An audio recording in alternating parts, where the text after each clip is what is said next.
Oh, I'm sorry. Yeah, yeah. I don't get out.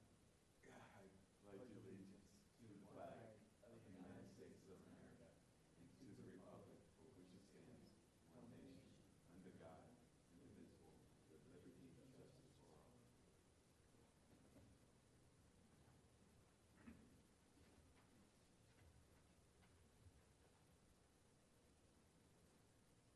I move that we make a motion that we accept the minutes. Second? Second.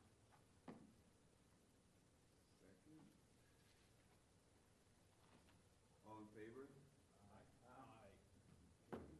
Minutes have been approved. Is your mic on? Is your mic? I'm sorry.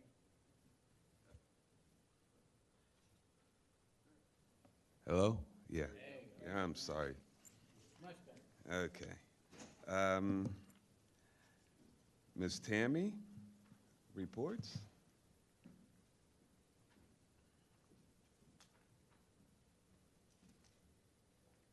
Good evening, Parks Board members. One thing I wanted to point out about the minutes was that I did give you 2 copies. So one included the motions and one didn't from the September meeting, because I realized after the fact when I did the first round that I didn't include the motions. So there's a new version that I had given to you that includes both of those. There was the one relative to the dogs at Ditmar and dogs in parks, and then there was the other one relative to the Fenimore Woods Pond. So I just wanted to point that out. You actually have 2 copies in front of you. And then tonight, I wanted to do a little bit of a recap. I was going to dig back into summer just slightly and just kind of go through some of the things that we didn't talk about in September. I wanted to just share with you some pictures and some information about Radnor Day Camp. We had 201 campers this summer. We've been on the rise since 2020. Had a really successful summer with Jean Evans, our director of the camp, back at the helm with us in her 5th year. And then we really just overall, it was an interesting summer, a lot of weather ebbs and flows. There was a lot of high heat, but overall we certainly endured a lot of success. So you'll see a lot of pictures here of some of the trips and the excursions that they go on a weekly basis. We also have an annual camp performance.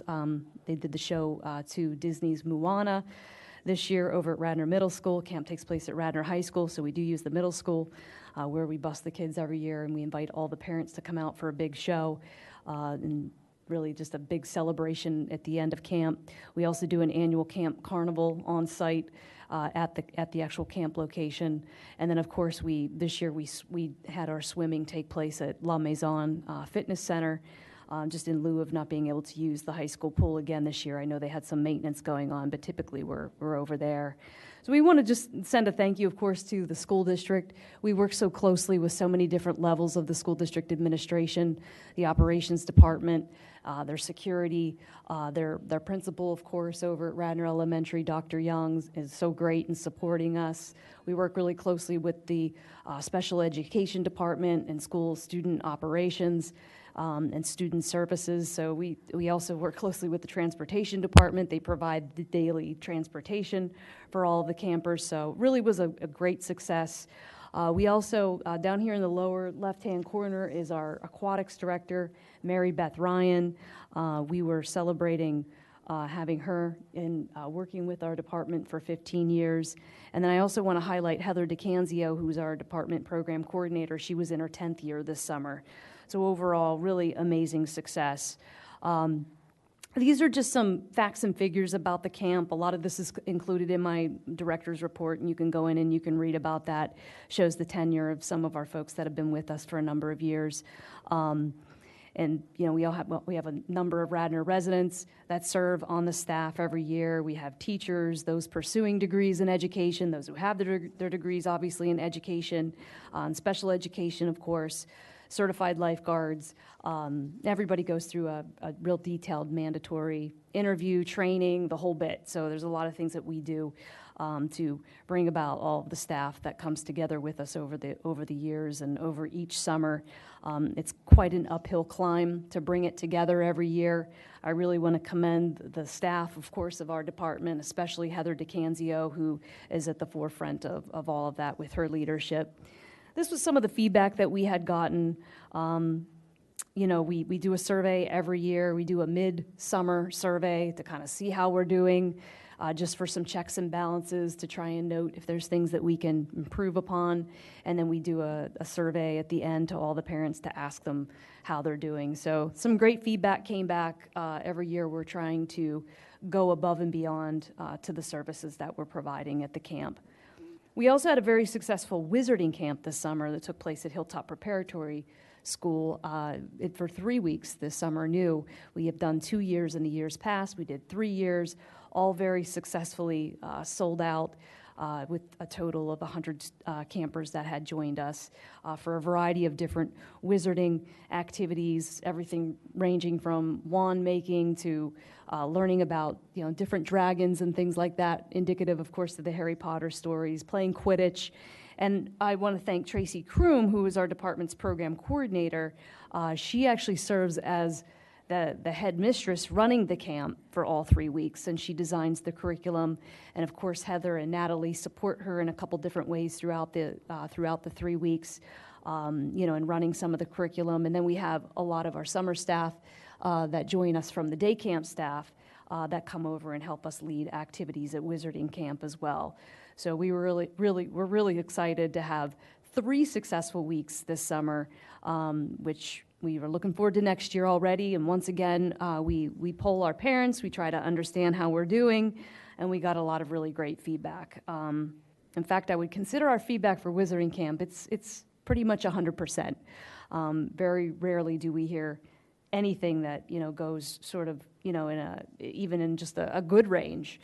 Everything is always in the excellent range from what we hear from folks, and always really excited to deliver that particular camp in partnership with Hilltop, who has been a great host, and it serves as a really terrific location for us to station the camp. It's been really successful, so I believe we're now in almost our 15th year of running Wizarding Camp. We used to run it with a vendor, and then we took it over once the vendor was no longer working with us. So here's a picture of Tracy with all of the staff, of course, minus Natalie and Heather, who supported the camp, but you could see our great young staff there that has supported her. And it's just really, it's a unique thing, and we're excited to be part of it. We also had 8 successful weeks of Survivor Nature Camp that took place at the Willows, so I wanted to share some pictures with that and also just celebrate our 20-year relationship that we have under the leadership of Jeff Morris and World Cup Sports Academy. And it really great camp overall. They do a lot of different activities, hiking on the trails and playing different games and things in the sports field, learning about nature and learning about sustainability and things like that, fishing, all kinds of things. And once again, great feedback that we had.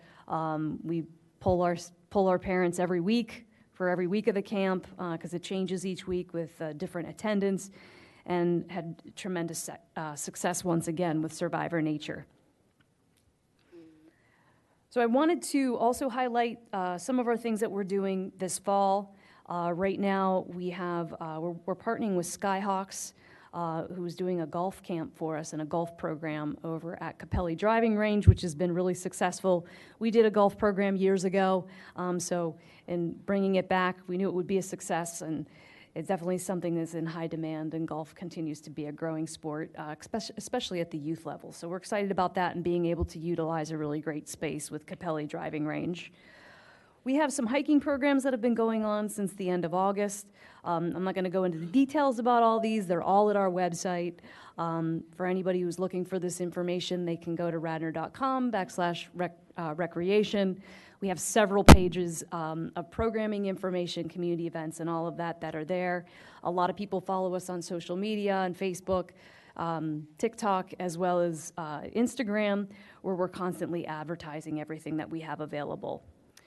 We also have a new event program that's coming up. It's called the Owl Encounter and Night Hike at the Willows. That'll be taking place on November 1st. We know a lot of folks have been writing to us per our newsletter that went out last week, looking to get on our interest list and ready to sign up.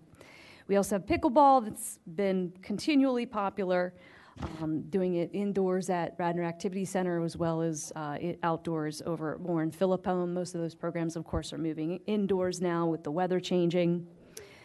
Upcoming events, we've got the Radnor Run happening on Sunday, October 27th. It includes a 5-mile race, which has been the mainstay throughout the 47 years of the run. Takes place through very scenic course that goes through the Willows, Newtown Road, starting at the Township building and back. It's a really fantastic run for anybody who's looking for a good challenge. We have a 1-mile run that's part of it, as well as a 2-mile trail walk that goes out here on the Radnor Trail. We have the Skunk Hollow Park Spooktacular Trail Hunt coming up for our preschoolers, which is a scavenger hunt of a lot of different Halloween themes, activities and things like that out on the Skunk Hollow trails. It's a great way to introduce our preschoolers to the trails. Of course, we ask our dog owners on those days, on that day, not to come to the trails so that we don't have any adverse encounters taking place. And usually they're very good about doing that. That way the preschoolers can have an opportunity to enjoy a really fun Halloween-based activity out on the trail.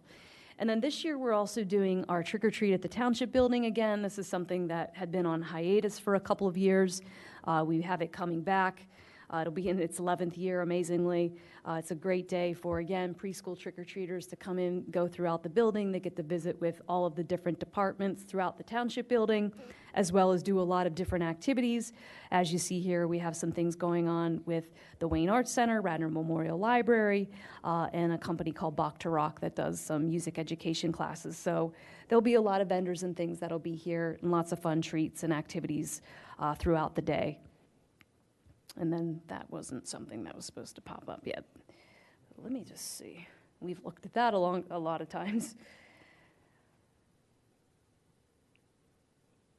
So really, I mean, that kind of concludes a little bit of my report going on for the fall. One thing I did want to note is that some of our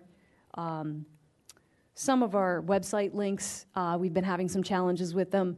We're currently working with our website provider to try and figure out what's going on. So if you're out on our website and you do find some links that are broken, I just wanted to announce that. It's something that people have been encountering, some members of the public.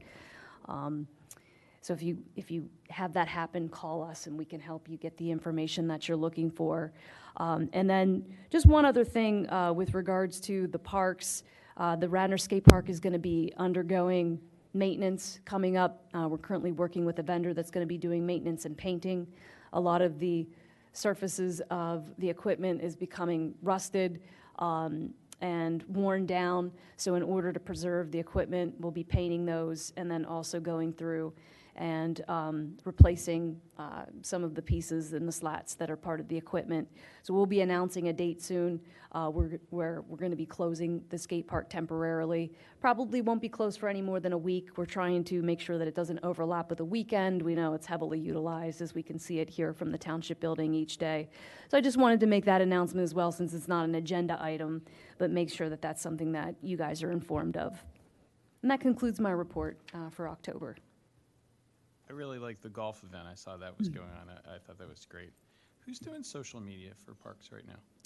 We do it. You do it? In-house, yes. You're doing a great job. Oh, thank you. I appreciate it. It does, like, when I see it, there's definitely, you can get a pulse for what's going on, and I think it makes for the programs to be even better. So it's just, I consistently see postings, which is great. So Natalie Mashosha from our department, she's one of our program coordinators. She heads that up. I know just today she was out walking the trail. She took a video of the trail and she posted it as a nice fall day along the trail. So that's how she spent her lunch break, working. But no, she's done a fantastic job with it. Tracy Kroom was doing it a lot prior, before Natalie had started. Now Natalie has taken a lot of it over, and I think we're probably averaging 2 to 3 posts per day. So there's a lot of information out there. We have a lot going on. We also make all of our own website updates and maintain all the marketing endeavors on behalf of the department. it feels just about right. You know, there's just enough. It's not too much that annoys people, but you really can see what's going on consistently, and it's well in advance too that you know that you can program your schedule for it. So, Thank you. I'll pass it along to staff. I just have a question. Do you have a lot of youth that are participating as far as mentors for a lot of the activities that you have? For the day, you mean for like day camp as day camp counselors? Well, And leadership? Even like I saw a lot of them at the Wizards camp, there. Kids that just like to be there for the little kids to, show them around and things like that, because I'm a part of a youth program. And I was thinking that, even with that, a lot of the kids from the Radnor High School participate in, give back to little kids. Is that I guess my question is, do you have a lot of participation from kids at the high school that are looking to help back turn around and help back in the community? We do. As a matter of fact, the majority of our summer staff that are working at Wizarding Camp and are working at Radnor Day Camp, a lot of them are Radnor High School students.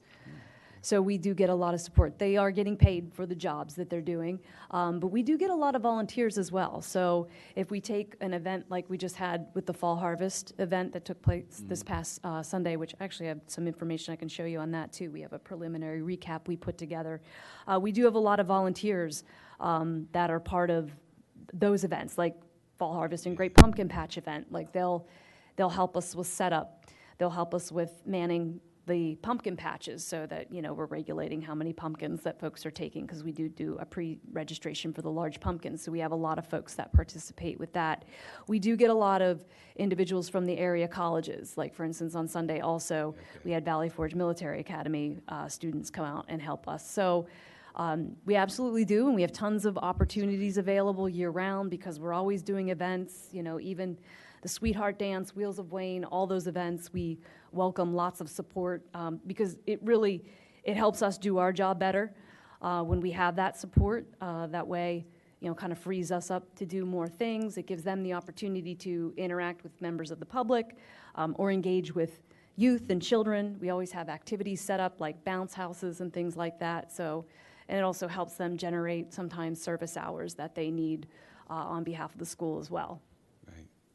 there's one other event that's coming up. It's not your event, but it's a Radnor event, is the Radnor Fire Safety Night. It's on Sunday, or no, Saturday night, I think at 3 o'clock. October 12th, I believe. October 12th, and I just don't know how we can cross-advertise for the... We do already. It's in our newsletter. So Good. it's been going out. Hopefully you guys are all signed up for the e-newsletter that goes out every Friday. Okay. If you're not, I'll make sure you're included on that.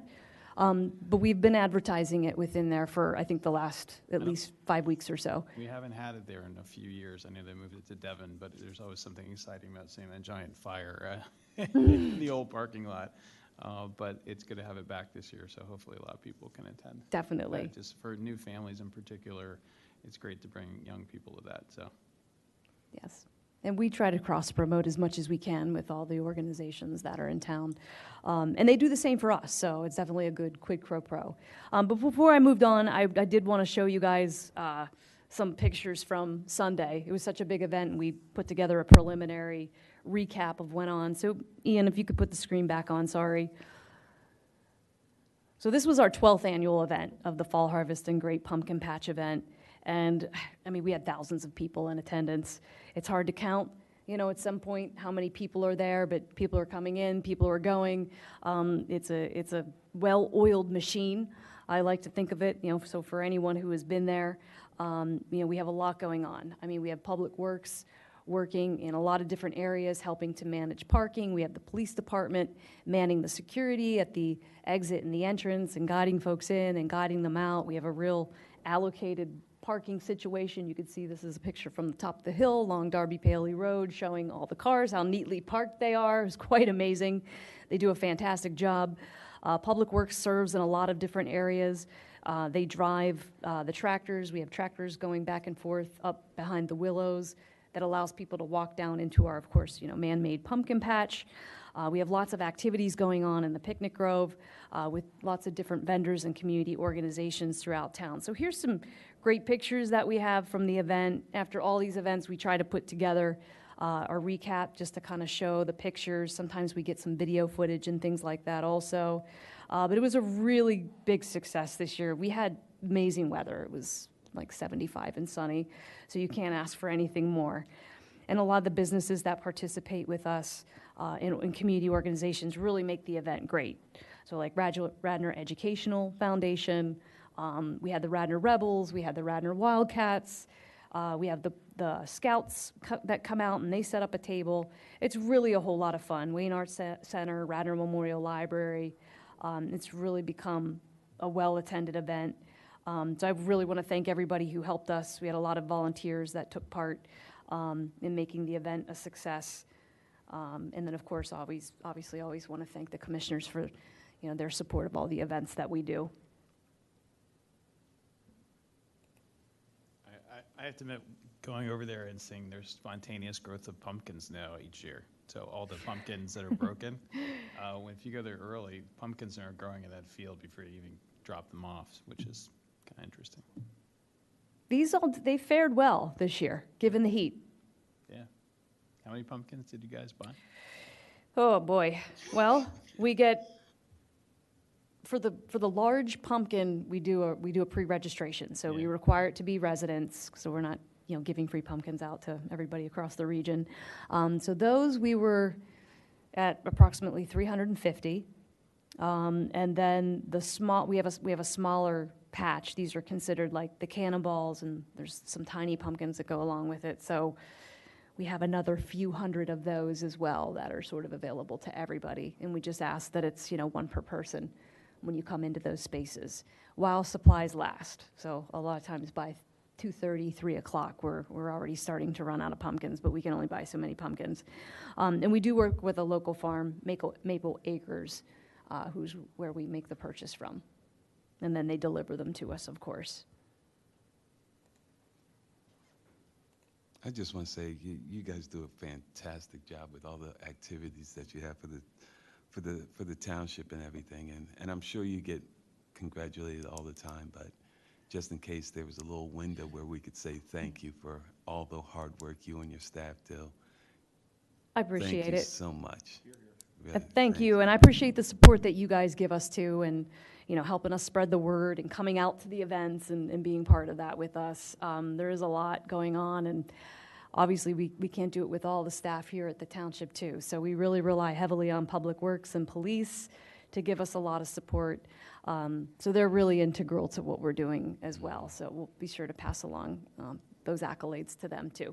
And I'd just like to say, last thing, and when you're not there at the events, it's definitely noticed because you were ill for the Unity. Unity and Community Day, and everybody was asking, "Where's she at? Where's she at? The short lady, the blonde hair and everything." So you are definitely missed at each event that you're not at. Well, I was sad to miss it, so, Yeah. but I'll look forward to being back next year and making it better than ever. Yes. If Thank that's you. possible.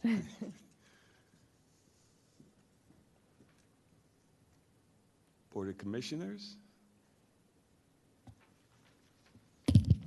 All good. Any questions? No. All right, so, yeah, what Tammy went over, it is a lot. I think it's good that, because I've seen camps in other places, and when it's super hot, and you don't have a relief of going inside, or a pool, or shade even, it really helps that we are connected with the school, and it's a group effort, which is really nice. And Hilltop also, you can be inside and outside at Hilltop.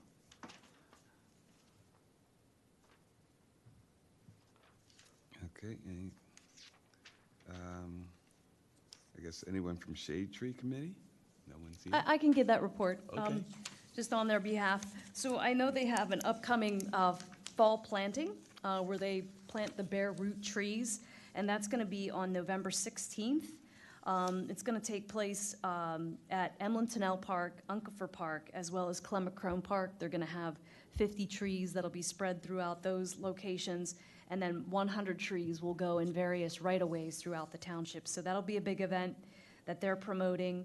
I know they have a lot of tree tenders and volunteers that'll be participating. So you can look for more information on that. If you're interested in participating, you can certainly let me know.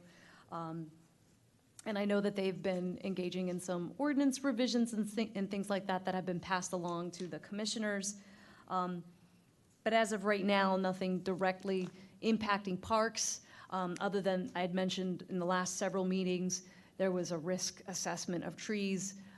Those had currently been bid for pricing for takedown. So when that schedule starts to happen, I can definitely keep this board informed. So if you're out in the parks and you see trees that have purple marks on them, if you see 2 marks that are 2 parallel lines on them, that means those trees are coming down because they have been deemed a hazardous risk. If you see trees that have 1 purple line on them, that means they're going to be pruned. So the contract is going to entail tree removals as well as tree prunings. And I know one of the first locations we'll be starting is going to be over at Fenimore Woods along the property line, where you have the residents along Fenimore Lane. We've met with the residents along Fenimore Lane. They know that there's a series of trees that sort of intermingle with the fencing that's along that line. There's a few along there that are going to come down. And then that's going to offer the opportunity for us to replace some of the fencing along that area. So there's 3 residents that back up to the pond. They're impacted by those trees. They're actually really excited to get some of those trees down because they're in really, really poor condition. And then on the back end of that, of course, we'll be looking at tree planting to be able to replace with some of the screening and things, that go within that area of their backyards. And that'll be part of the process of replacement trees once a lot of the trees end up being removed. So I know we have the report posted online. I think it's under the Public Works Department. They have a tree risk assessment survey, and there's, I think, a lot of pages and spreadsheets and things. Rick Foster, who is our Director of Public Works, he's overseeing that in cooperation with the Shade Tree Commission, which he serves as the liaison on, along with our township arborist. So if you have any questions on any of those, you can let me know and I can get you that information.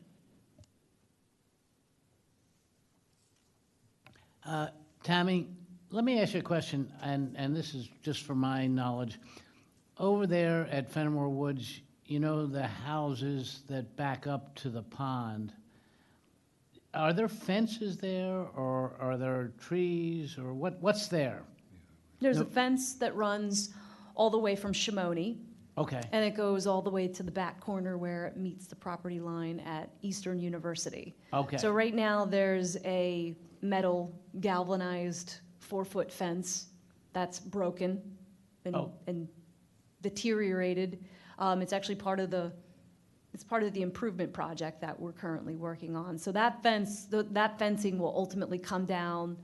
Those trees will be removed, and then we'll be replacing the fencing along in that area. And they're all along the property line there? They are. And we actually had a portion of it surveyed to know where the property boundaries are. Right. So we, especially at the corner of Shimoni, because we're going to end up replacing a part of that sooner versus later because we're going to install a gate on that end. So people can't just drive right into the property there. So like there's the new trees that are planted sort of off to the left where you would drive in. Right. It's regrowing right now, grass, and every time we kind of drive in, it mats it down a little bit more. So we're going to fix that apron that's there as an entry point to the park, just so we have the opportunity And that's all to get part into of the park. the project, basically? The fencing will be part of the project. Right. And the gate will be part of the project. And then any of the changes to the current sidewalk that's there, which we're going to extend actually a little further down and taper it down, that'll be part of the Shimoni Road culvert project. Oh, okay, I'm sorry. There is a sidewalk along in the back there? There is. Oh. It ends right at the guardrail. Okay. So we're going to extend it out a little bit more and taper it down so that it kind of ends and it can continue.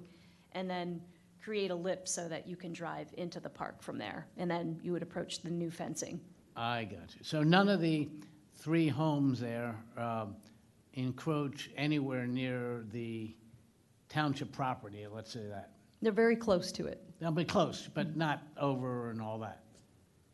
Oh, is that subject to, No, I mean, it's not anything that's gonna change. I Like, we're gotcha. not gonna be taking part of their, and we've met with the residents along there, so they kind of understand what we were trying to accomplish and understanding like how much land we have to work with any Right. type of new fencing, yeah, in case we do need to move in a little bit, but Okay. we anticipate the fence is gonna go back right where its exact location is now, give or take around some of the trees that will still be existing that aren't gonna be Super. taken down. yep.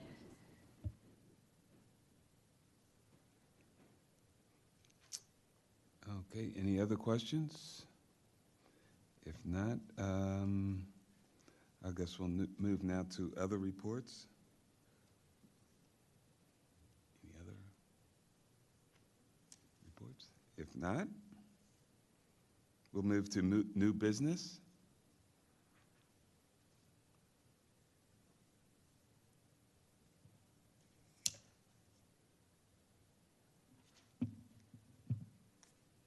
And guess no other, nothing now. Okay. We'll now move to old business.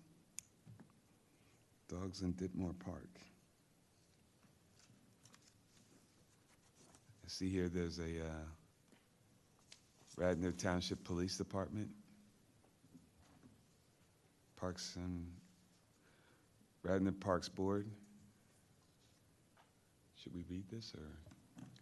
Well, I believe the goal tonight was to continue the conversation. We had a presentation from Commissioner Abel that took place at the September meeting, where he put forth a proposal to permit dogs at Ditmar Park on the walking path due to some of the safety hazards that he perceives in and around the neighborhoods with regards to folks not really having good locations to walk their dogs, because there's no sidewalks along Valley Forge Road or the adjacent neighborhoods. So I believe the goal for tonight was to continue the conversation, engage the residents, and then potentially make a recommendation. The only thing I would say to that is the police department, yes, has submitted a memo to you in regards to overall discussions with regards to the dogs in parks. So if that's something that you would like to read, Howard, but that was presented on behalf of our superintendent of police. I know there's some concerns that he has about, having one park location that permits dogs on a walking path, but not in the recreational area. Believes it should be more of an all or nothing to be able to adequately enforce any type of ordinance that might be to come on that, or any other park in the future. We are aware of the discussions of the dogs being permitted in Ditmore Park, where existing restrictions are listed at this time. This topic will be reviewed at the upcoming meeting on October 10th, 2024. Radnor Police and Ordinance Enforcement Team support any decisions made by the Parks and Rec, Parks Board or Board of Commissioners. We do request that if the park is listed for dogs to be able to be allowed to enter, it is an all or nothing type option. The parks that have rules that have various options, locations, times create issues for citizens, enforcement opportunities. In our opinion, the parks that have clear restrictions are easier to enforce and communicate with the public that uses them, in our opinion. In service, Christopher B. Flanagan. We had been given a document, I think the Parks Committee had seen previously that Mary Coe had made, I believe, 2 years ago, was a summary. 2020. 2020. And I think it was a very good summary of the local parks rules and regulations. There is some variations, but there's some common themes. And I think last year when we were tasked to address issues of dogs in parks, it was primarily related to skunk hollow. That was the focus of our discussion. But I believe when this was authored, and some of the members of the committee were probably here at the time it came up, was really to address a comprehensive set of rules that was consistent and mirrored that of the other communities. And I think we have to kind of go back to that initial document that Mary constructed in terms of finding a common standard, and put it in place for the benefit of the community, for benefit of policing. And I think hopefully we can start to have that conversation about what those basic rules are. But it primarily allowed dogs in parks, but had leash requirements for parks in general, with the exception for specific areas, dog runs, for example. We currently have 3 areas, I believe, that are dog runs: Hartford Park, Friends of Radnor, and Skunk Hollow are the 3 parks that are essentially dog runs at this point. I think you could make that argument, but I just would say that dogs, the parks where dogs are permitted, Yes. there's nothing that restricts a dog to a leash. Yes, and that's where all the other communities that surround us have that rule, whether it be Easttown, Haverford, Lower Merion, Newtown, Tedford, and Upper Merion, also including state parks, as well as our national park. Valley Forge has a leash law as well. So I think we're looking to employ at least a basic standard to allow pets, dogs in our parks, but going to the standard of using leash in parks. That's the commonality I see with all the other local parks. I think that's the starting point, at least for me. Since I am new in this whole thing, and I'm the Mary Coe and her Barks in the Park, which is a great name, and I think she did a wonderful job. And you're right, the commonality of the leashes seems to me to be just the starting point, and just let's do, I mean, and again, I'm not savvy to the political ramifications, but as far as I'm concerned, hey, everybody else is doing it, we should be doing it too. Put them on leashes. That's just my opinion. In No. addition, it allows access to all the parks, or Yep. in some exceptions where it's appropriate, where dogs will be allowed in parks, but they're leashed. Yes. In those parks, except for the defined areas that would be essentially dog runs, very parallel to what other communities are doing, where dogs are off leash in specific areas, where when you go to those areas, you realize that there will be a dog off leash and accepting the responsibilities that go in that area. What am I missing there? I mean, there would be places that they could be off leash? There is precedent in Philadelphia County, as well as local parks where there are off-leash areas. But when you go into those areas, you recognize that it is an off-leash area. So And we have, what, 3 of them or something, or? at this point, there are essentially 3 areas where there's an off-leash tradition. I think Okay. Hartford Park is one of those. That's probably the most established, as well as Friends of Radnor Park is the one that is the second most standard. And Skunk Hollow, which is its own separate issue we addressed last year, and that's still up for review. That's something we're not reviewing now, but it's something that is part of those dog run. I'm using that terminology, but that's the consistent thread that's used in the other townships, dog run. What about Lower Merion and Tredyffrin and Easttown? Do they have any dog runs? They do. They do. Where they're off leash and they're allowed? Yes. Okay. The other variation in the theme is some townships go as far as to have a permit system in place. And the question was, do we have the bandwidth to allow permitting for dogs in our own township, whether it be for in parks or whether it be in dog run areas? And I know I extended that question to you if we had that ability, but I think that's more of a secondary concern, how we would do that.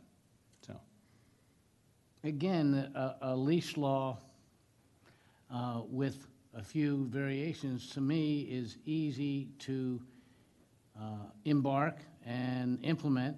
And as far as enforcement goes, it becomes a difficult situation to keep everybody happy, but I believe that if you had what I call soft enforcement, maybe with soft enforcement with a higher penalty, I don't think you need to go into permitting and various and other things. It seems to me, I would suggest, and this is only me, is a leash law, and if you want to have 3 areas of full access run, that's fine. And as far as the enforcement, I think it should be a soft enforcement and not not have a policeman or have a committee or something to do that. And When it that's, specifically comes to Ditmar Park, what it allows is individuals to be able to have their dogs in the park on leash, to walk their dog, to be at a sporting event, which is often common. Right. You're at an event with your family watching a game, your dog is there, it just needs to be on leash. Right now, the policy is you can't be there with your dog, so. well, it's the same with Odorosio, right? It's a balance where you're basically, many individuals have dogs, you're going to public events, you can go to our parks with your dog, you just recognize that a leash would be a requirement to be in our parks, except for designated areas that would be dog runs, as I'm using to define it.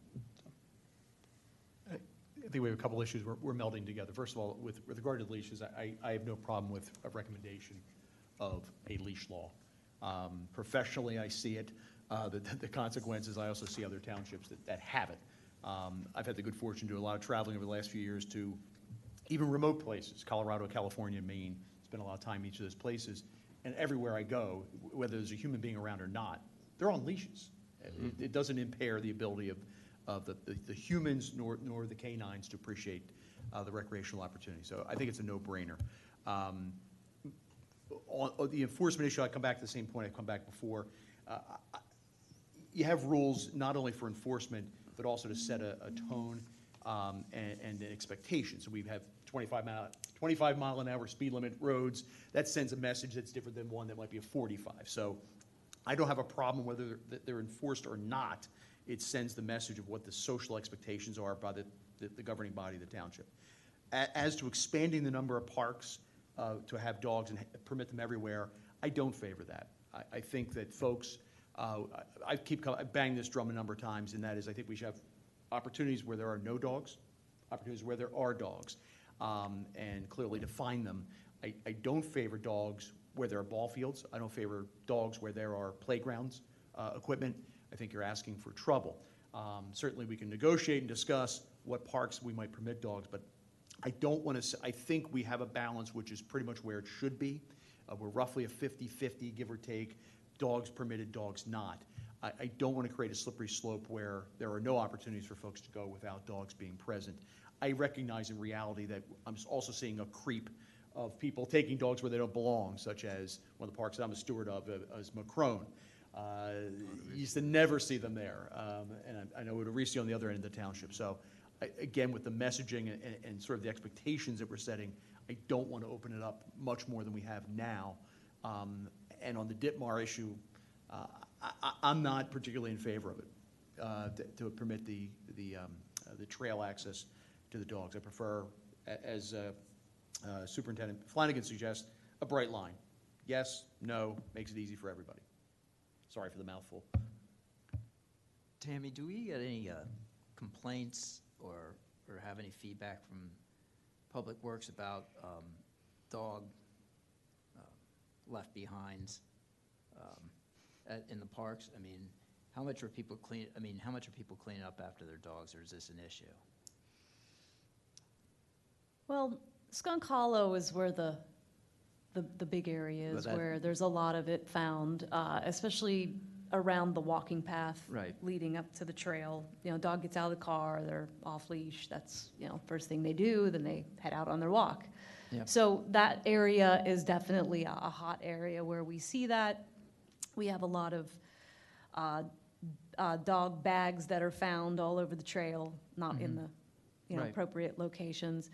But as far as other locations, they've never given me feedback. Now, whether or not they pass it on the mowers and see it, and I don't think the guys are out there picking up. I Right. can tell you that. I would hear about that.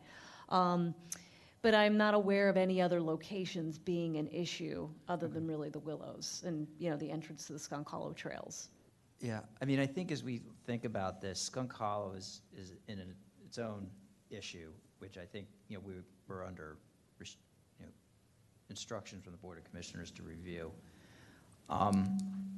In my experience, while I tend to agree with Bill's sentiments about the equalness between dog parks and non-dog parks, the reality is no one's following the rules. That's just how it is. Enki Park is a perfect example. You're not supposed to have dogs there.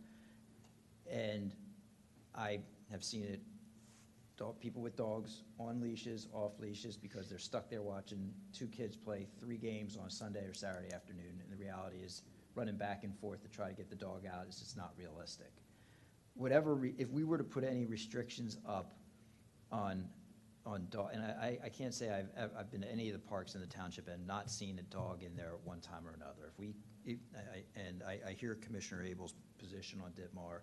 I'm sure if we walked out there this afternoon, someone had a dog out there. So whatever we do, people are going to ignore it. What may be sort of the avenue that the board may want to consider is strict on leash or under control and cleaning up. Instead of sitting there and try to, parse out this park versus that park, we say, all right, you want to have a dog? It has to be on a leash, not some electronic thing that lets it run for 150 yards. It has to be on a leash that it is no longer than 20 feet. Well, I don't know what I don't have a dog. I can't sit there and say what the right length is, and that that all owners must clean up after their dogs. I think if we were to if there's a tenor to move ahead with this type of recommendation, it would be, we already have parks that don't allow dogs, leave Right. that in place, but look to the ones that dogs are allowed and institute a leash policy similar to the surrounding townships that, I hear you. I just think, I mean, and if that board wants to go forward, I mean, I'd be supportive of that. I just think people are going to just ignore it, even if we do, the parks that we do keep out and say, this is going to be a non-dog park. I think there's going to be, people are just going to ignore it. And if they're going to ignore it, I'd rather have something on the books that someone can say, hey, look, you can't have your dog running free at Ditmar Park if the board moves that way. Right. Or you have to clean up after your dog, or you have to keep it on a leash that's not 150 yards, 30 yards, whatever it may be, something solid to bite into it, since people are going to just ignore it anyway. And I got to tell you, if I was let's say we kept it at Ditmar and I happened to be there, even if I'm on the Park and Rec board and someone's like, oh, my kid's got 3 soccer games in a row here, I mean, who am I to say, no, you can't bring the dog here when you're trying to balance all the things that people are doing? So, I would be open to either the suggestion you said of keeping, let's just stress the parks that allow dogs right now, but we're going to get one-off, and I'm not isolating Commissioner Abel's, we're going to get one-off requests like this from time to time. Sure. And I think his logic behind it is sound. Maybe we just consider more strict leashing rules, because I think one of the things we're seeing, and I don't want to conflate the two at Skunk Hollow, some of the things we're hearing is dogs are not under control, whether they may have and whether they have these electronic leashes that are 200 yards in length or whatever. We're seeing problems there that we were concerned about when we implemented that ordinance. So, but I would be open to either restrictions on the parks that allow dogs now, or just more tight leash and cleanup restrictions at all parks.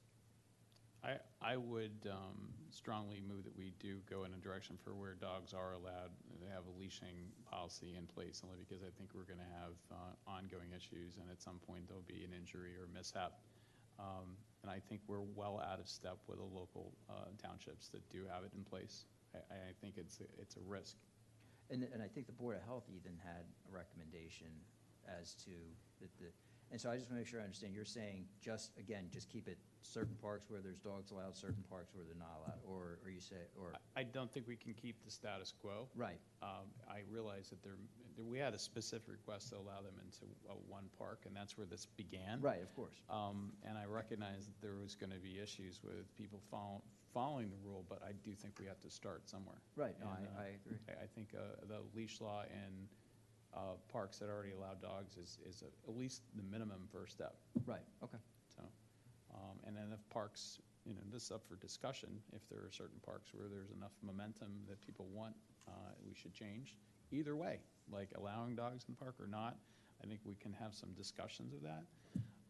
I do find though it's going to be challenging with so many pet owners and so many activities that go in these parks to enforce that on a Saturday, where it's going to be visitors that aren't aware of the rule, and having police trying to enforce those rules. I think ultimately we may have to see some shift, a little bit more openness to some of these parks for dogs on leashes, particularly ones with trails that are associated with them. I get it when it's purely a ball field or a playground, but when there's a trail that surrounds it, it's a little harder to make that argument. So, I would just, suggest that any leash law also include cleaning up after the dog as well. yes. I also to the having tags or some process. I think that's a far too elaborate system. I think it's bureaucratic, and I don't think it's going to achieve a goal here. So, I would share those sentiments.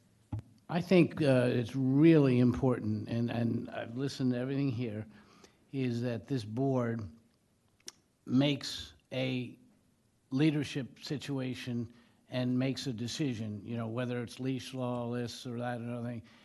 But I think really the township and anybody else is looking for this.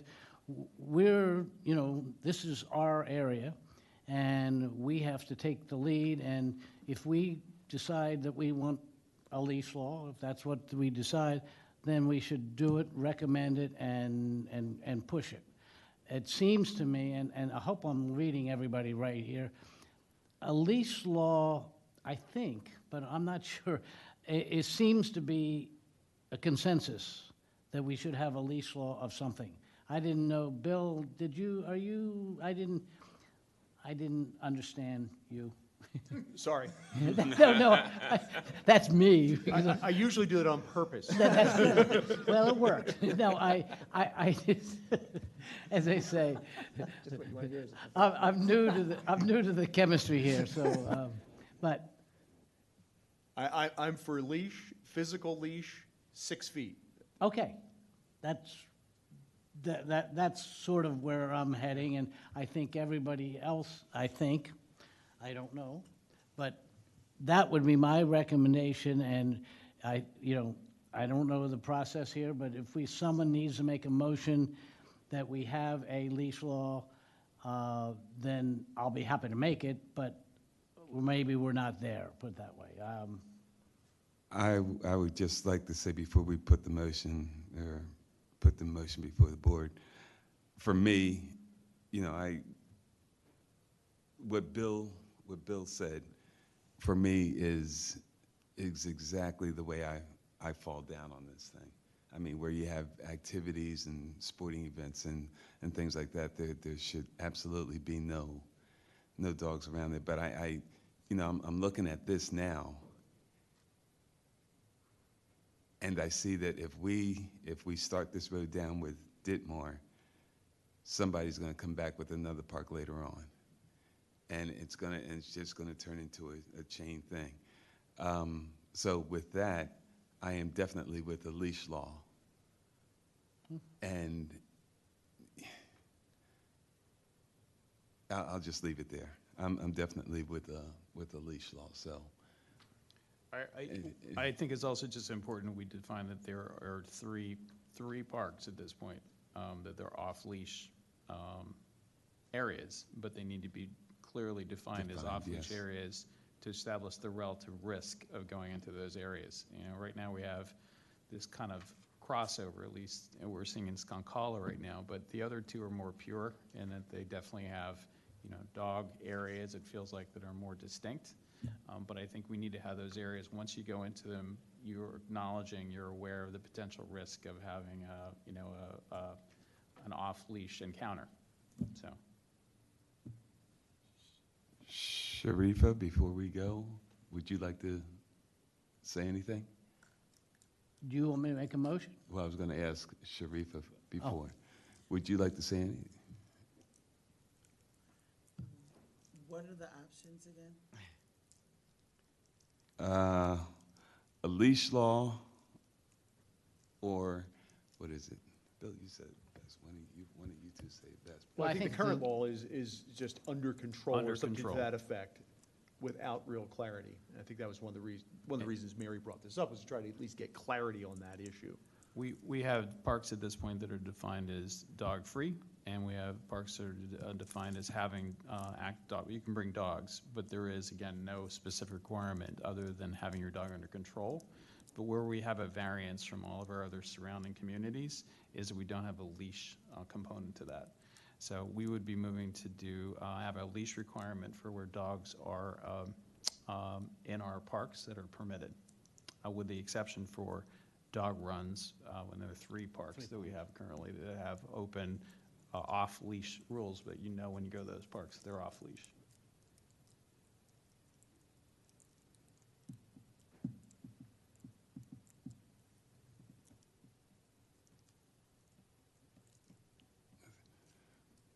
Okay, would we like to make a motion then? Mr. Chairman, before you do I'm that, sorry. I just wanted to make a request that, seeing where you're going with this, if we could really, again, kind of going back into the books of 2015, when we defined that list of where permitted, where not permitted, if we could redefine that as well, that way it's very clear. And because when we've been discussing this inside here, with our police superintendent, our township manager, we have a lot of discussions about it. Obviously, the dogs has been a consuming discussion for, going on 5 years now. It would be ideal for us, for many reasons, to be able to ordain a list. That way it's actually included in the ordinance. That way when somebody actually looks at the ordinance list, they see the very specifics. A lot of our counterparts did it that way. So the information that Mary had provided shows some very specifics that come right from the ordinances of those specific townships. So we want to kind of Are there 3 parks that are now off? Off-leash. They're not off-leash? ordained, though. Okay. Like, no parks are ordained specifically, other than Skonkala. And that's because we I am wrote a very all for specific. ordaining those 3 parks. My thought process would be to have a leash law and ordain, I love it, those 3 parks. And if we could be as specific, though, to go a step further and say, here is where they are not permitted. That way, Yes. when it comes time for enforcement, whether it's a codes enforcement person Oh, okay, or a yes. police officer, they can look at the codes and have something very specific that they can point to in one location where everything is encapsulated. Instead, now, we have a policy over here, and we have a map over here. We have sort of Gotcha. all this disjointed information that's in other sources. So it would be good for them to have everything in one location and outline. And then just the only question that I would have is the recommendation that you may make, or the discussion that you're having tonight in regards to a motion, is that something that you want to put forth to the public and have a public discussion on that we can put out? So we can say, okay, like, here's the list, here's the outline of, where a leash will be required, where it's not, at the dog run locations, et cetera. That way we have something that we can put out to the public that we know we've had engaged for the last several years to respond to. I just want to get clarification for that, because then that's something we can communicate, and then if we want to hold a public hearing at the next Parks and Recreation Board, we can do that, and then kind of define that timeline for when you want to make that recommendation to pass that on to the Board of Commissioners. I think the most, Is there any way that we can, like, make it a public thing? Make it like a public thing where the public can vote, like, I don't know if that's something that we can add, like, on the ballot during a voting time, so that we can get more, I guess, more input. I feel like, you know, we all have our own variations, and I've seen it happen in a couple of different ways. I know at our park, I was saying how, you know, they've kind of created an area just for the dogs where they can be off the leash. I would hate for us to like take something like that away when it works. I don't think there's a referendum provision in the township code. I might be wrong, which would be what. Is this on? I don't know, it's not, Yeah, It's turn green. blinking. Red. We've had a referendum in the past. Have we? Okay, We did with regards to the open space bond that's right. in 2012. That's right. It's 12, working again, thanks, Ian. 2006, I believe. That's it. There you go. Thank you. I mean, I think Tammy hit on something here, because I don't know how much dogs are off-leash at Hartford. I don't know how much they're off-leash at Friends of Radnor Trail. And, you know, if this is the dog-owning population that we would then be completely turning things upside down for, I think we'd be treading on some thin ice to begin with. I mean, Tammy, I guess, what would you need in order for the publication of to invite public participation, obviously more so than what we have here tonight for it?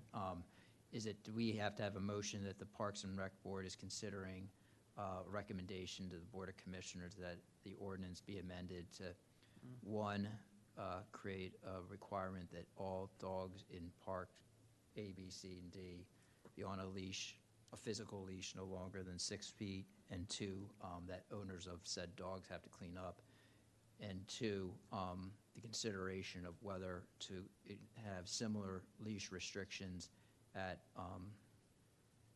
can't be Skunk Hollow because we're dealing with that separately, but at Friends of Radnor Trail and Hartford Park. Is that what you would need to be able to then have the public, or do we just need to put on the agenda considering leash restrictions at these parks at the next meeting? What do you need from us? I think as specific as it can be, I think the better. That way there's, what would go ultimately to the commissioners is what you would, you know what I mean? That would be detailed out. I think if we could be specific, exactly how you laid it out, outlining the parks, which is maybe just a reiteration of where we already don't permit dogs and where we will, you know, continue to permit dogs, but requiring a leash. It doesn't seem there would be any fundamental changes at Hartford or Friends of Radnor Trails Park, which is observed heavily Is as it? off-leash locations. Good. Okay. Good. No, I just, are those considered, I know they're runs, but I mean, are they truly off-leash areas? They or- are. Okay, all right. I think we need to codify it as there are formal areas for dog runs. Having seen how complex this can get and trying to keep it as simple as possible to a degree to move this forward, I would suggest that we move to, again, modify the rules in terms of leash and parks that currently allow dogs, and open for discussion. And we use this forum for the public to be able to come in and discuss, as well as the commissioners. And then we look at that list again to see if there are parks like Odoricio. Do we put a dog run at Odoricio? Do we do we move, and that's where it's open for further discussion. Do we have dogs that are allowed in Ditmar, for example? I think that's where the public, and we have to formalize this over meetings ahead, so. I think the right way to do this is, if we're going to make a recommendation, as opposed to putting it on the agenda, is to actually get into the code and say, we would move to have section 115-7A31, these words removed, these words put in. I don't know that we're prepared tonight to have that level of detail, which I think is probably required. So I think we could probably make a generic motion to suggest that either we're going to consider it, and formal limitations of dogs in or not in parks, changes to the code to do that, or something to that effect. I understand that also creates a problem for you, Tammy, that's not specific enough, but I think that rings the bell enough that people want to come and say something, they can, at least what we're thinking of doing. The only thing that I would suggest as part of it is that the way it exists right now, it gives us an opportunity to lay that out. And if people, again, see that, they now see, okay, this is the list where it's not, this is where it is, this is what's being considered. I think that helps that give them something to respond to. Because to everybody, they have their specific park. Right. There's gonna be people that, are very specific and want Clemacrone Park to be, dogs on leash and elated by that, that it can be now permitted. So I feel like if we could use it as a way to like show what it is now and then give that to them to respond to. But it's just my opinion, because it gives us a chance to reiterate like what the current policy is versus now it's just sort of an open forum. But I think the ultimate recommendation has to be a recommendation to a code change. And I just don't know that I don't know that we can do that tonight. Yeah, I think the best. I'm happy to Right, try. yeah, but- I'm Well, interested but- in seeing, I think what I would recommend is that our goal be, at the next meeting, we have a very specific, that incorporates the ordinance, but also the specific parks, which I don't think we're able to cobble together here today.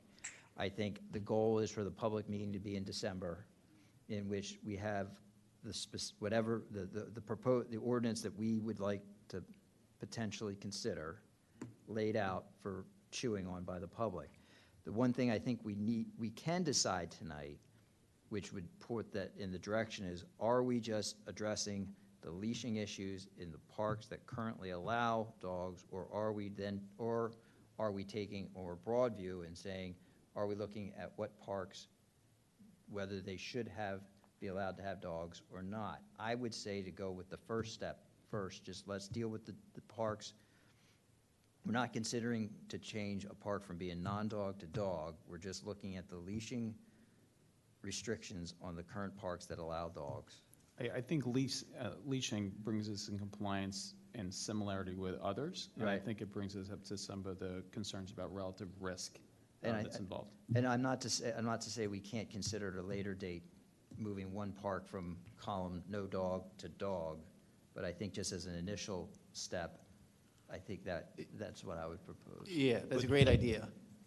I think catching up to what all the other townships around us are doing is smart. Currently, I just checked, they all have that, and one of them does say it has to be 6 feet is the, max. There is a reason why Skunk Hollow has a lot of people that aren't from Radnor using it, because the surrounding ones, they can't do what they're doing here. And No. they have no clue that there was a huge meeting or whatever, and there's new signs and so on. They just have been doing the same thing they've been doing for the past 5 years or whatever. All pets must be under control. And I'm looking at this one, it's from Emlyn Tennell, and that's what Jake Abel wanted at Ditmar. Just going, and you're only supposed to, and dogs are not allowed on the field, so it's just a perimeter around that path. So I think that's what Jake wanted. But the under control thing is the thing, yeah, get leashes on all those, all the ones that have that sign. Maybe not the Skunk Hollow, but that sign. And we have the Skunk Hollow thing. I think we're still going to run into trouble. It's still an issue at Skunk Hollow, but maybe deal with that later. It's a separate issue. If the board wishes, I'd be happy to work to draft something for the board to consider and edit as such, to sort of put that out there, so that we can have some discussion and then edit accordingly at our November meeting, so then we can have at our December meeting, if that's helpful for the board. That's fine. I was going to make the same offer. And I don't know how we can weave it in, but I think it's still important to define the off-leash areas as a distinct area as part of this. You meaning at Skunk Hollow, Hartford, and Friends of Radnor Friends of Trail. Radnor Trail. With Yeah, the- I'm with happy. the status quo, but Yeah. to your point, I think the public discussion is still open to where those off-leash areas are. But I think as we go forward, I just don't think we can have carte blanche off-leash areas. We need to define them, so when you go into those areas, there's a relative risk going into those areas. And we confine it to an area where people recognize what they're doing when they go in those spaces. Tim, I have a question. Where is it formalized, which parks permit dogs and which ones do not? Is that in the code or just by I would Is say it just a edict in a snarky way, but just we say It's so. policy. It was Okay. policy. So a lot of parks opened in the 2000s when we bought new parks like Radnor Memorial, Petrie, Friends of Radnor Trails. So they became policies that were not ordained. They were not outlined within the code. So it's something that we share on our website and we post.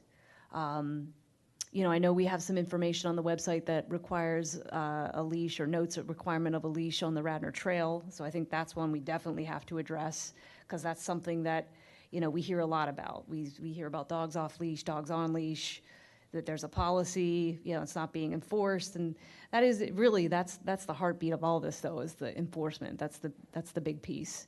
So I think any way that we can simplify it, again, tying in with the note that you all received from Superintendent Flanagan, I think that's really important to kind of keep that in mind as we go through this process. But yeah, so that hopefully that answers your question. It does, thank you. And I suppose it's your suggestion perhaps, or at least a suggestion for consideration, that if we are going to propose a code change, that perhaps we actually enumerate the parks in column A and column B for any number of reasons. I think it's really important that we have it in one location. Okay. And then that makes it easier for us to develop signage and, have signage that points to, the area of the code. I think it's section 125 under parks. So that makes it easy for us as well. It makes it easy for our police officers if they need to reference the code or any other enforcement official that, may come in the future to be able to reference that area. Or if I'm a member of the public and I look it up. Because right now, if you look it up, there's nothing listed other than Skunk Hollow in terms of definition. So I think that's really critical moving forward. Again, it's in unison with what, discussions we've had internally with our township manager, public works director, everybody. We feel that would be really helpful across the board.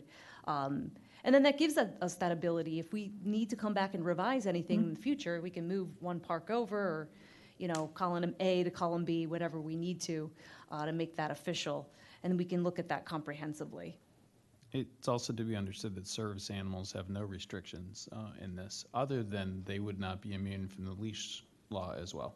I would go as far to maybe even write that in. I think some of the it codes needs- do have that within there, just it to make needs- sure it's clear. I think it needs to be, just because there's been issues coming up with that as well in terms of concerns. The other thing we might consider too, not to muddy the waters at all, but, at Friends of Radnor Trails Park, at Hartford, at Skunk Hollow, we still have the issue that when you park and the dogs are off leash, that still presents an issue. Like, again, we had the sign that's along the wood chip path at Skunk Hollow leading into the trails. That sign was removed again. We just had it replaced again. So that's 3 times. So that just bring that up because I know we had that discussion in July, I believe. But I think it's just another area where we may want to make that requirement that, it's not until you reach the area that then your dog can be off leash, be it at Hartford, be it at Friends of Radnor Trails, Skunk Hollow. Again, it goes to defining these off-leash areas, and you have to be crystal clear where that is and where responsibility begins. And risk, because as the owner of the animal, you're going to be ultimately responsible for anything. So it's going to be important to know that when you go to those areas where it starts and it stops. So, as it is with every other one that's in our local vicinity. I know we're going to be dealing with Skunk Hollow by mandate in early 2025. Does it make sense for us to just deal with it in December? I mean, we're going to be, it's either January, February, March, or I know it was like a year's time we had to deal with it. Does it make sense for us to just deal with this? I mean, it's very disappointing to hear the signs coming down for the 3rd time. I know we're getting a lot of complaints. If we're going to be having a dog-a-palooza here in December, should we just, make it as all-encompassing as possible? I understand. I just don't want to mire this down to what's been waiting since 2015 for what should have been decided then. So if we can do it, great, but it shouldn't be in 2029 we're talking about this. It needs a period at the end of it. Can someone, and I hate to bring this up, Skunk Hollow, I mean, I know where it is. I know we've talked about it, or the committee has done it ad nauseum. In the shortest way possible, what is the problem at Skunk Hollow vis-à-vis Ditmore and the other? I mean, I think it's just, the complaints we're getting is that non-dog owners are not able to enjoy the park, which is unique in that it's a trail, an isolated trail versus sort of, more open combinations, fields.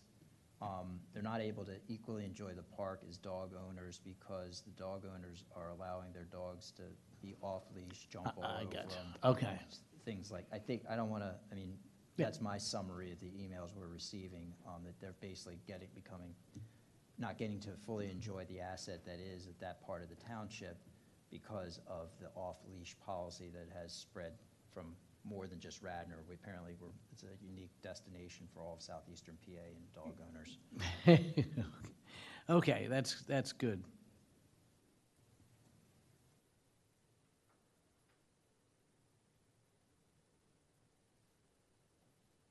All right, well, if it suits the board, I'll draft and work with Bill on a draft proposal that, with the full understanding that it will be edited, and it's sort of an opening salvo of what we would ask the public to know, or let the public know that we're considering in our December meeting for discussion and ultimate recommendation of the Board of Commissioners. That'd be great. I was actually looking for an AI version that would combine all the local ordinances together in one. So if you could find that, or otherwise, I trust you to do the same. I understand.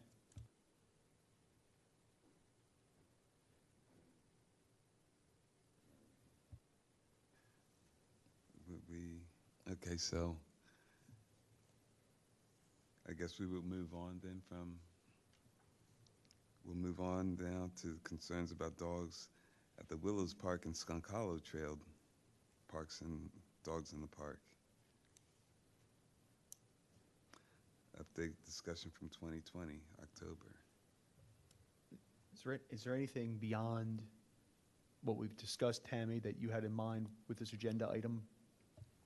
It's just hanging out here month after month because I know we keep talking about it. The only thing that I'll say is, I know we've accentuated a lot of the complaints, I guess, if you will. I hear a lot about dogs are still off leash. They're still off leash after 12 o'clock on Saturdays and Sundays, and sometimes people don't tell us. But I will say that I do hear a lot from the dog owners that are trying to do the right thing and want to do the right thing. So I know they're out there. And I know that they're trying to follow the ordinance and trying to help others follow the ordinance, but I think they're just being met with resistance.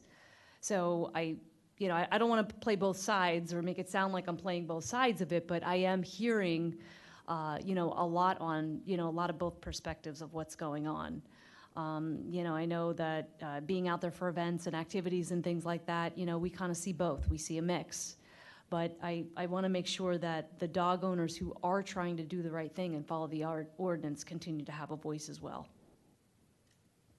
I agree. I think we meant to efforts to try to accommodate, realizing there are people who are quite responsible in that park, and we wanted to allow a community to have that asset. But I think there's just ongoing concerns, which it's going to have to be readdressed. We were challenged to do it again, and it just, unfortunately, I think self-regulation has not been working. One of the things How many monthly calls do we get to Skunk Hollow? And then how many citations are written each month? So the last time I talked with police leading into the September meeting, they had, within that last month or so, had 6 citations. But I find that overall folks are hesitant to call. Instead, they send me an email, like the ones I forward to all of you, and others where, I'll have folks that'll send me a text or give me a phone call and let me know. And I think there's an overall hesitation just with the stigma that's involved in dialing 911. And I think that's just across the board for, a lot of different activities that go in the park. So I think that makes it difficult because we're not really getting a full report of what's going on. But I've tried to encourage those dog owners that I hear from to sort of rally themselves, and maybe it's a good time for them to formulate a group or an organization of some sort just to empower one another and try and be the watchdog of the park, so to speak. I know we had the Hartford Park Dog Club for many years that had existed and, you know, was able to kind of self-police themselves. So I think something like that is important, especially since we don't have ordinance enforcement, we don't have officers out on trails. It's just not feasible.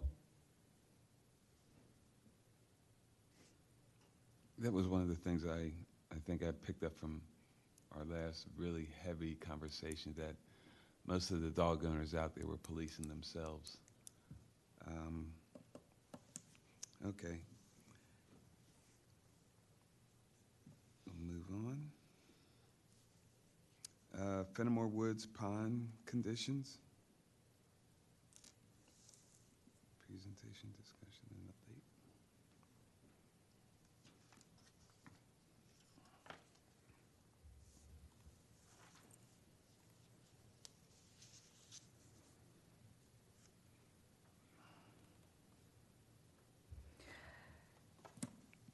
This is a follow-up to the September meeting where I was available on Zoom. I didn't have an opportunity to really step through too much in terms of this topic. But what I did want to do is I wanted to let it serve as a follow-up where we last left off the conversation about the algae buildup that had accumulated throughout the summer within the park, and share that as of just a few weeks ago, we performed the skimming to the algae, so it no longer looks like you see it in this picture.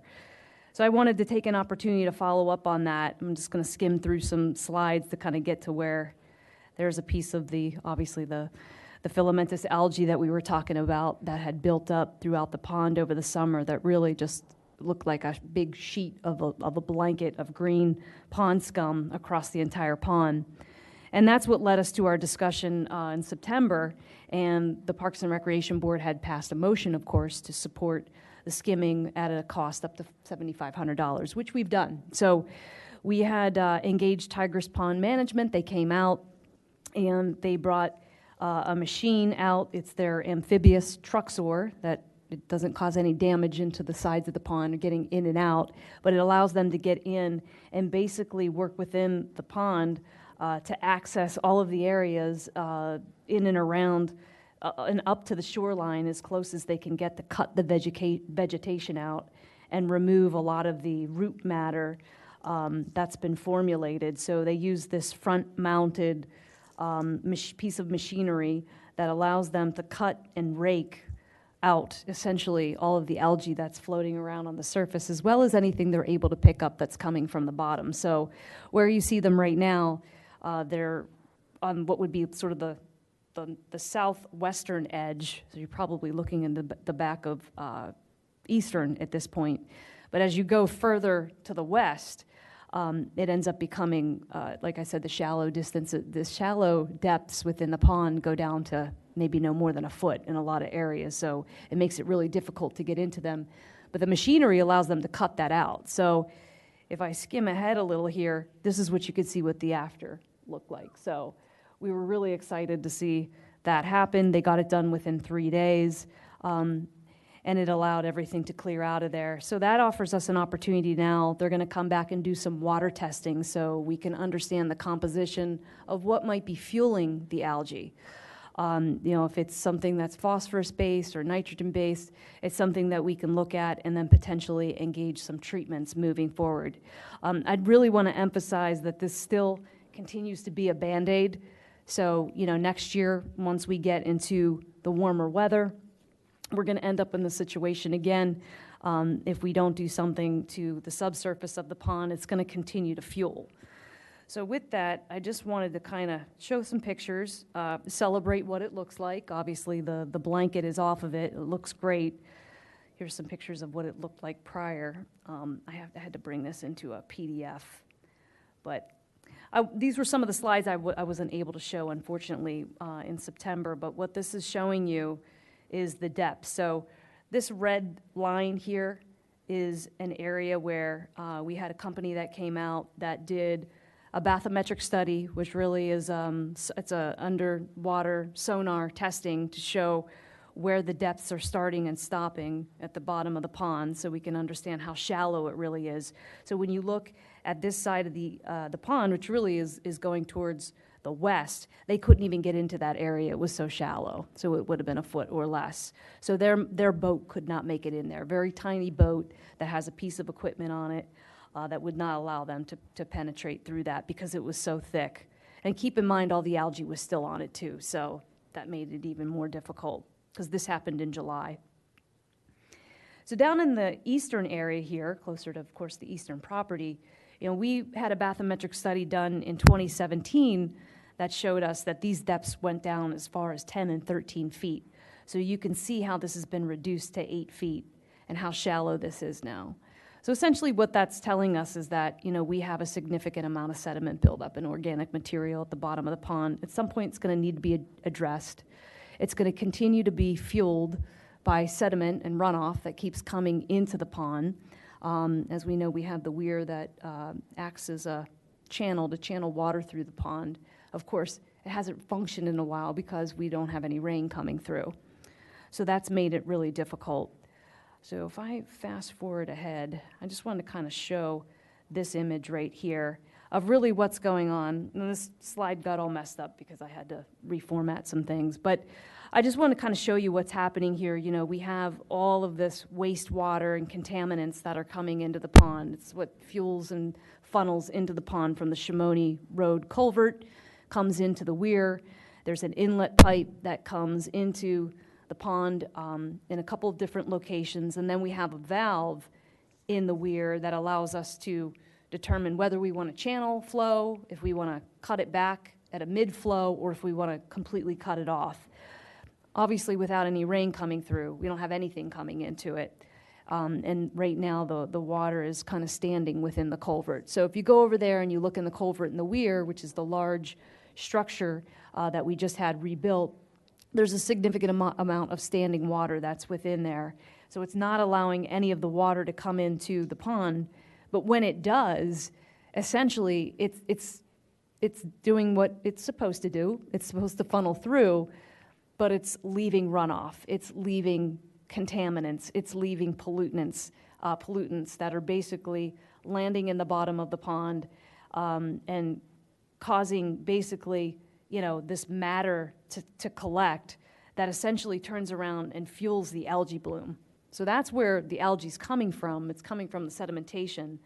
So ultimately, we're going to have to look at a way and different ways. And I know I have a slide here that indicates pond dredging. I'm not by any means making a suggestion that we dredge the pond, although it might be something that is on our horizon. But two of the things that I would like us to look at essentially are considering some form of hydro raking or mechanical harvesting. And I have some information on both of these.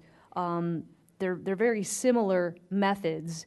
The way they differ from dredging, which essentially dredging is changing the depth of the pond or restoring them to what their historic depths may have been, which we don't know. The pond is historic. It's been there since the late 1800s. We've had a lot of presentations, I know, on the history of Fenimore throughout all of our discussions. I'm not going to get back into that tonight, but the pond's been there for a long time.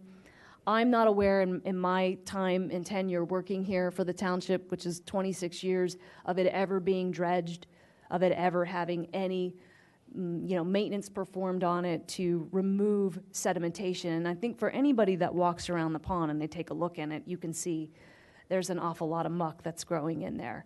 And as the sedimentation continues to roll in, it's going to continue to fuel an algae bloom every year. So in order to mitigate that, there's a couple different things that we can look at. Again, I mentioned, dredging is pretty significant. It requires a whole lot of permitting through DEP and agencies where we have to study the water, we have to have a plan for what we would do for the wildlife, if and when it would take place. It's a very deep process and project that we would engage. It's also very costly. So there's a possibility that we could do some other fixes to be able to restore some of the water depths, because essentially what we're trying to get is water volume back. And water volume ultimately is going to bring the oxygen back to the pond. It's going to bring the depths back to the pond and allow the wildlife to survive and allow there to be an increased amount of oxygen that's in a positive way and not necessarily fueling the growth of the bloom that's not only going on the subsurface of the pond, but now is, obviously every year continuing to fuel the algae bloom. So I know that headed into 2025, I'm not sure what the outcome of the capital budget ultimately is going to be, but it's certainly a consideration that I know, we may want to make as we look forward. I know we're in the process of engaging the project in terms of the infrastructure improvements with the stable and the pavilion and everything else. And I know that this is a consideration that we also know that has been on the back burner all along since we've been having these conversations and started those in 2016. We knew the pond is definitely an area that we're going to want to give some consideration to. So I didn't want to get into a deep and detailed discussion about it tonight unless you have any specific questions. But I do want to make sure it's something that stays on the Parks Board members' radar. I'll be continuing to do research on my behalf, and looking to see what of these options might be best for the township, what might be best and most economical, and what may have the best and measured outcomes. Because at the end of the day, that's what's really important, is engaging in a process that we know is something that's not only going to put the restoration forward that we're looking for, but also help get us a lifeline. Because sometimes when these projects come along, we don't always have an opportunity to come back and do them again. So that's going to be really important. Can I ask, the integrity of that dam, is that going to be an issue as well? The integrity of the weir? Yes. So one of the things we're also looking at that I do want to point out. So as you all know, we had the culvert renovated, and in doing that, there's inlet pipes that come and funnel into the pond. Right now, they're sitting above the pond because the water depth has fallen so low because of the lack of rain. So a couple of the things that we're looking at is to see if there's a way that we can lower the inlet pipes so that more water has the opportunity to reach the pond. Therefore, once we saw, like on August 7th, I believe we had a storm, we went out there, water was flowing through the pipe, all the algae was moving away because it was pushing it through, and ideally through the outfall at the opposite side of the pond on the western side, at the eastern side where Eastern University is. We're also looking at the possibility to see if there's any type of structural changes that can be made from an engineering standpoint to the weir so that it doesn't hold as much water, or it can be lowered or dropped down in some way. That way it can cause more water to flow through. That way when we have these long periods of rain, no rain, there's at least opportunity for better functionality. So that's something I'm working with the township engineer Steve Norsini on, in cooperation, of course, with our engineers that had performed the project, had designed the project. Ballpark for dredging, over $1 million? You know what, I really don't know. I have to get a quote. I know it's a lot. Yeah, And the size of the pond is 2.2 acres. It's very large. The thing about dredging is you can make it selective, but you have a lot of plans to, you have to have a lot of plans for how you're going to address it. And there's a lot of studies that have to Sure. predicate If the the goal is to dredging. keep this pond, though, it's ultimately going to be done. I just don't see an option to not do it in the future. Like, it's just, you can only do this temporizing measure so much for that. Well, I think, the mechanical harvesting and the raking does allow the ability to reach down in and get the material. So that's something I would like to look at a little bit further and see how that would compare to dredging, because it doesn't require a lot of the permitting that dredging would, so it doesn't have the federal and the state requirements. We may have a local that we might need to adhere to, of course, with permitting. That would be an every 3 to 4 year process, though? Pardon? Every 3 to 4 year process? I don't know. I have to understand what that is and what the lifeline would be. Right. Of course, it's the byproduct of sediment. So if we can somehow regulate the sediment that's coming in, which isn't very easy to do, that's going to stop the process from becoming more exacerbated. And stormwater overlap with that? And does that have any backup issues with all those communities that get floods? About, like, as that creek comes down, is there any resistance there that's a point of where floods are occurring or downstream from it? I don't think they've been observed in Not that been an issue? area. It's basically in Wayne where it's happening. Yes. Yeah. I mean, I think it almost would be a good problem here because it would help the water flow. Yeah. So if there's a way to channel more water and get more water, that's the issue that we're having. I mean, obviously, like I said, we haven't had solid rain for a really long time. You know, steady, long-term rain over a number of days that helps this issue. But if you're over at the pond, you can see the water level is extremely low. Are there safety things there at our ponds as well for rescue, like life preservers and things like that? No, but that's something we have planned for the project that we're going to be adding. Because it's worrisome in that kind of environment. You get in there and you get stuck. You know? Well, exactly, and the other issue too is the vegetative development around the pond. Our perimeters are not healthy. No, you can Some areas they're thriving, but in the majority of the areas around Fenimore Pond needs a lot of work. If I even for the back up to some of these locations. There's no safety devices at the Willows either. There's not, but that is something that we are in the process of looking at. But you could see in some of these areas where we've done some plantings as part of the project, which has helped, but there are some areas like right in here, it's very unsafe. I could see somebody stepping in that, and you could definitely get stuck where this is very muddy. But There's a recent tragedy in another township with a young person that went in a retention basin, and then it kind of worries for here. You just need to make sure that we have these bodies of water. We have to ensure safety. So. absolutely.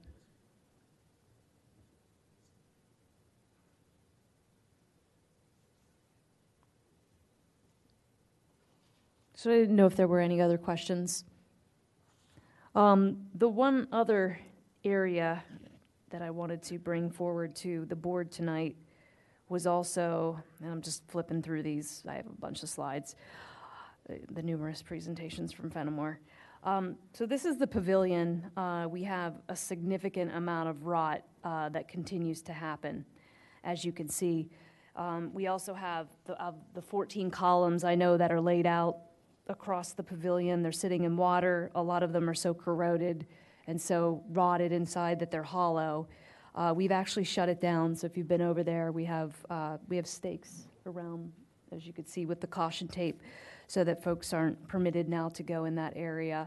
We're working, as you know, on the project to renovate the facility, and this is an area that we're going to expedite just due to the conditions that we're seeing. So we're going to be engaging Public Works. Ideally, we're going to try to get it done and get it removed before leaf season starts. That way it's down. That way we can already begin to get the new pavilion ordered. It'll be a prefabricated kit, as was presented in my presentation to the Board of Commissioners back in June. That way we can start the renovation. But these were just some of the pictures, of course, that we've looked at. You could see where we have the compromise that's happening in a lot of these areas. And, you know, we're at a point now where, you know, we can't fix this. It's sort of beyond that. Plus, we have a pad that is, the concrete pad there has significant trip hazards throughout. Has a pavilion been ordered? Is it a prefab pavilion or?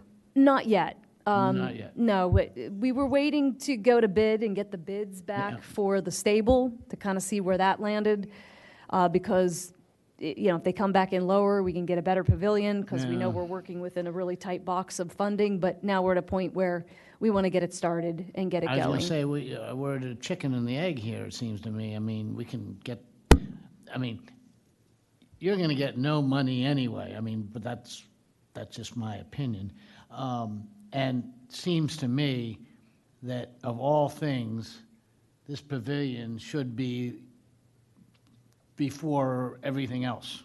I mean, it's obviously there, it obviously performs a function, and it's a valuable addition to the neighborhood. But again, I don't know, we need a driver again to get this through, you know, as I say, I guarantee you, I won't guarantee you, I believe the board will give you $1.95 for the whole project, and we'll get nothing done.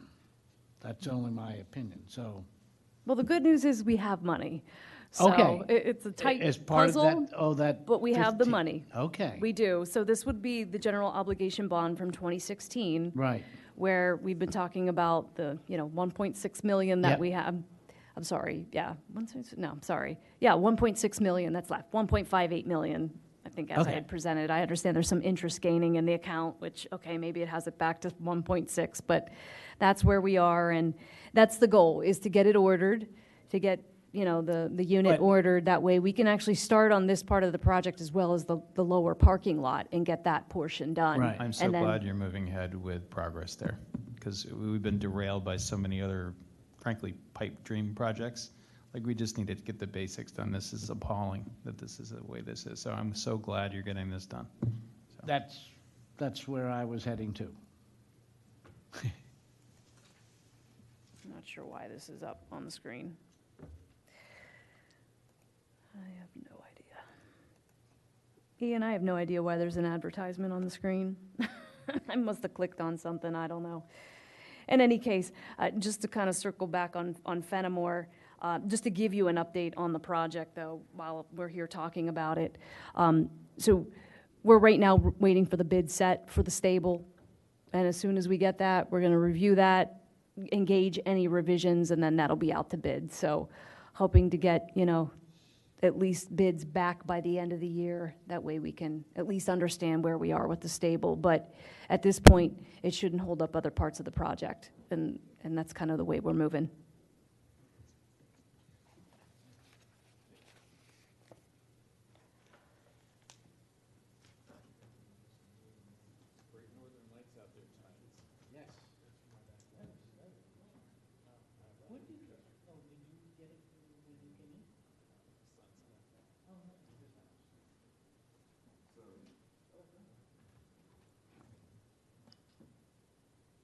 And did you just give us the, for D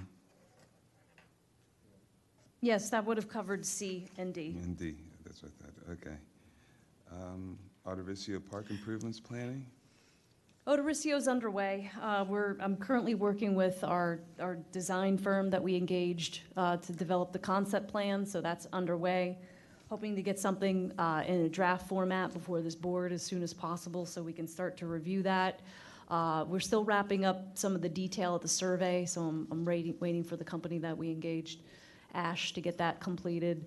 And then we'll be prepared, as soon as we get something on paper that we can potentially start to engage another meeting at the Radnor Township Civic Association with the neighbors. So that's in progress. Okay. And that just ties in with the next item on the agenda, which is just a reminder about the Park Impact Fund. So I know this board made a recommendation that the designing would be engaged and funded out of that fund for Odorisio Park. Of course, we have a grant that's going to cover most likely the majority, if not all of that, but if there were any remaining funds, they would be covered within the Park Impact Fund.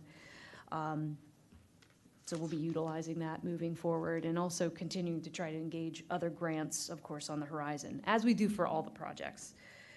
Just a real quick update on the capital budget and just budget in general. So the commissioners on Monday night are going to hear a presentation from our township manager on the township operating budget. I'm not sure how much detail he'll go into capital. Recognizing that impacts, of course, the parks and recreation areas pretty significantly. But if you want to tune into that, there will be the township manager's recommended budget detail presentation in terms of operating. I know internally we've had some discussions about capital. We're not quite sure where that will land in terms of funding. Obviously, those conversations are right now starting to really get engaged. We'll see where they go. And we have an extensive capital project list, as you guys are all aware, starting with Odorisio at the top. We know that that's one where, we're going to be trying to get that project done, as soon as possible. And there's obviously a growing list of others that are on that. We will continue to work through the general obligation bond for Fenimore from 2016. We'll continue to work through the general obligation bond for facilities relative to Radnor Activity Center, which is another project that's also still underway. So that kind of covers 3 agenda items, I think, right there. And if you have any questions, I'd be happy to answer that. the Fenimore Woods general bond, the $1.6 million, who controls that ultimately, or who makes a decision on that, how that money is used? The Board of Commissioners. So if the Parks and Rec makes a recommendation, and then the board has to approve it, right? Right, but in the case of that bond, when the money was borrowed, it was part of a larger parks and trails and facilities with the Radnor Memorial Library improvements. And there were defined allocated areas. So it just so happens that Fenimore was on that list, Clemacrone was on that list, and Okay. a lot of other projects. So they were very clearly defined with actual amounts when, So $1.6 an million ordinance has with to that. be spent on the Fenimore Woods project? as of right now, yes. So the remaining funds that are in the Oh. park, in that particular bond, are now just Fenimore, because we've made all the other park improvements. We've made the improvements at Beauconnor, at Philippone, Petrie. Okay. There were a long list of parks that were on that list. But $1.6 million might be changed? It might be a little more with interest. Oh, okay. That's fine. I know we're gonna need every penny. No, I knew Or we're that. gonna spend every penny, we'll put it that way. But it is dedicated and allocated towards Fenimore Woods. And if you would like to just refresh on that, again, I'll direct everybody to the June 16th presentation I made to the Board of Commissioners, which is very extensive on not only the improvements, but the budget outline as well. Thank you.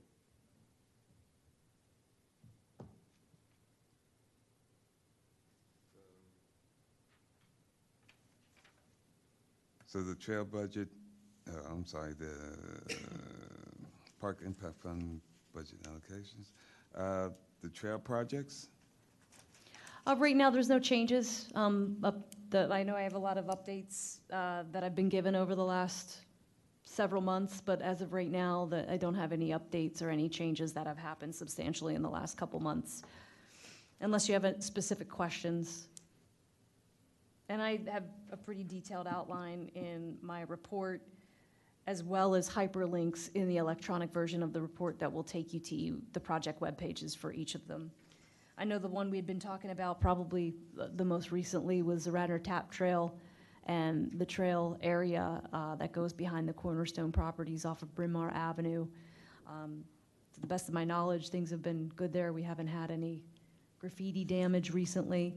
I had engaged an engineering firm, as well as a prefabricated bridge firm, to see what the cost would be to install a bridge over the Ithan Creek. So that is something that has been in the works, be a project that you'll see, and the commissioners will see in the capital budget. Not sure when that'll be funded, but definitely would be something that I think we would be looking to share or impart in some way with Haverford Township. I mean, just to follow that up, there has been no additional graffiti since the ones that have been reported, so it remains a very nicely paved trail to nowhere as we speak, so. it's getting cold outside. The Radnor Activity Center, Again, a project is underway, currently working with the architectural design firm. We're looking at the improvements comprehensively, working through all the details and the line items, soon going to go to cost estimation. okay. Okay.